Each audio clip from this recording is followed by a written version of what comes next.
तो hi guys, आज का मेरा टॉपिक रहेगा किसान मित्रों से, किसान भाइयों से रिलेटेड।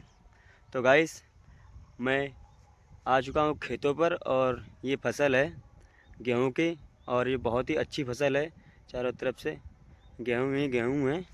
तो गाइस, मैं ये कहना चाहूँगा हमारे किसान भाइयों के लिए कि जो हमारे किसान भाई फसल करते हैं, तो ये जो जितने सरकारी सर्विसमैन, पॉलिटिशियन और बिजनेसमैन, ये सब अपनी कमाई के लिए लड़ते झगड़ते हर चीज़ करते। पर हमारे जो किसान भाई हैं, किसान मित्र हैं, ये लोग किन से लड़े झगड़े जाके, किन से कहें जाके कि हमारी फसल क्या है क्या नहीं। ये लोग तो अपनी फसल करते ही हैं, अपनी मेहनत से करते हैं और पूरी ताकत जी जान लगा देते हैं। ज़मीन का सीना चीर के अनाज उगा दे, उसे किसान हम कहते हैं। तो गाइस, ऐसा है हमारे किसान भाइयों का हालत हमारे देश में। आप तो जानते ही होंगे कि कम से कम 60 से 70% जो जीडीपी है हमारे भारत की, वो किसान भाई ही लाते हैं। वो कृषि से आधारित है, जो कृषि से होती है। तो गाइस, किसानों के लिए सरकार कुछ नहीं करती। उनकी जीडीपी और एमएसपी खुद सरकार तय करती है और किसान भाइयों को कुछ नहीं मिलता। और किसान भाई सिर्फ फसल करते ही हैं और उन्हें हर तरीके से दबाया जाता है और सताया जाता है। अगर हमारी बात सही हो तो हमें लाइक करना गाइस, क्योंकि मैंने देखा है ऐसा। मैं भी एक किसान का ही बेटा हूँ, मैं कोई बिजनेसमैन और पॉलिटिशियन नहीं हूँ। मैंने देखा है किसान भाई अपनी मेहनत करके 6 महीना मेहनत करके उस फसल को बनाता है, कमाता है फसल को, और फसल पैदा करके जब ले आता है तो सरकार उस पर लगाती है पैसा कि हम इतने में लेंगे। और अपनी चीज़ जब सरकार बेचती है तब नहीं, वो कहती है कि हाँ इतने में लो या ना लो।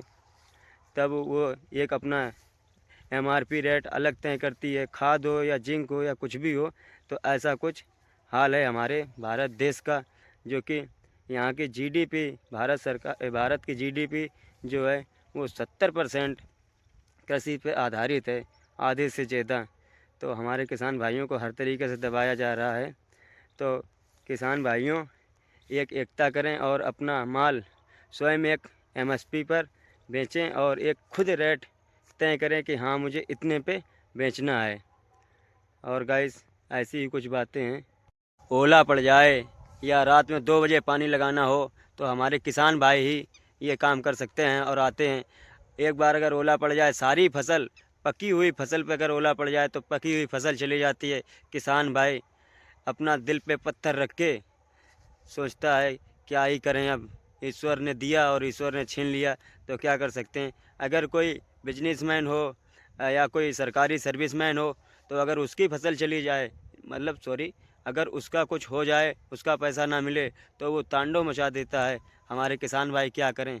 उनका अगर ओला पड़ जाए या कुछ भी हो जाए, पानी ज़्यादा हो जाए, पानी बरस जाए, बाढ़ आ जाए, हर प्रकार से किसान भाई हमारे परेशान रहते हैं। तो वो बेचारे क्या करें, बताइए आप। अगर ओला पड़ जाए खड़ी हुई फसल में, पकी हुई फसल में तो चला जाए, किसान भाई बेचारा क्या करेगा। आत्महत्या नहीं करेगा तो क्या करेगा। और फिर अगर फसल बेचने की बात आए तो उस पर सरकार अपने हिसाब से पैसा लगाती है कि नहीं मैं इतने में लूँगा। तो यार, ये इंसानियत, क्या ही इंसानियत है बताइए।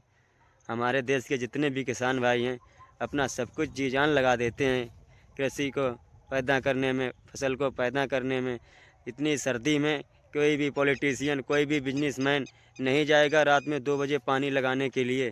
और सरकार 2 बजे ही लाइट देती है, रात में लाइट देती है। और रात में पानी लगाने के लिए हमारे किसान भाई 12 बजे हो रात को या 2 बजा हो या कितना भी टाइम हुआ हो, वो बेचारा जाएगा पानी लगाएगा रात को इतनी सर्दी में। क्या ही किया जाए, बहुत मेहनत करते हैं हमारे देश के किसान भाई, किसान मित्र। तो गाइस, किसान भाइयों को ज़्यादा से ज़्यादा सपोर्ट करें, क्योंकि अगर किसान भाई नहीं हमारे देश में होंगे और जवान नहीं होंगे हमारे, तो हमारा देश जैसे पहले ग़ुलाम था वैसे आज भी ग़ुलाम हो जाएगा।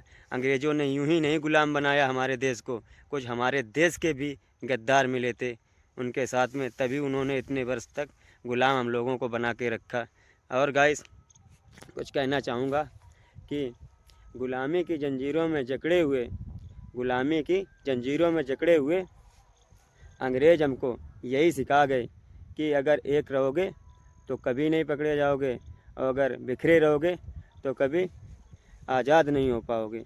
यही मैं कहना चाहूँगा गाइस कि अंग्रेज़ यूं ही नहीं दबाए रहे हम लोगों को, हम लोग खुद उनसे, हमारे बीच में खुद गद्दार थे, हम लोगों में से ही गद्दार थे, इसकी वजह से अंग्रेज़ हम पर हुकूमत चलाते रहे, हम पर राज करते रहे। तो गाइस अगर हमारी वीडियो आपको अच्छी लगे तो हमें लाइक करें, सब्सक्राइब करें, शेयर करें और कमेंट में ज़रूर बताएं कि ये छोटा सा आपका जो छोटा सा यूट्यूबर है इसकी बात कैसी लगी आपको। तो गाइस आज के लिए इतना ही, मिलते हैं अगली वीडियो में, तब तक के लिए बाय बाय।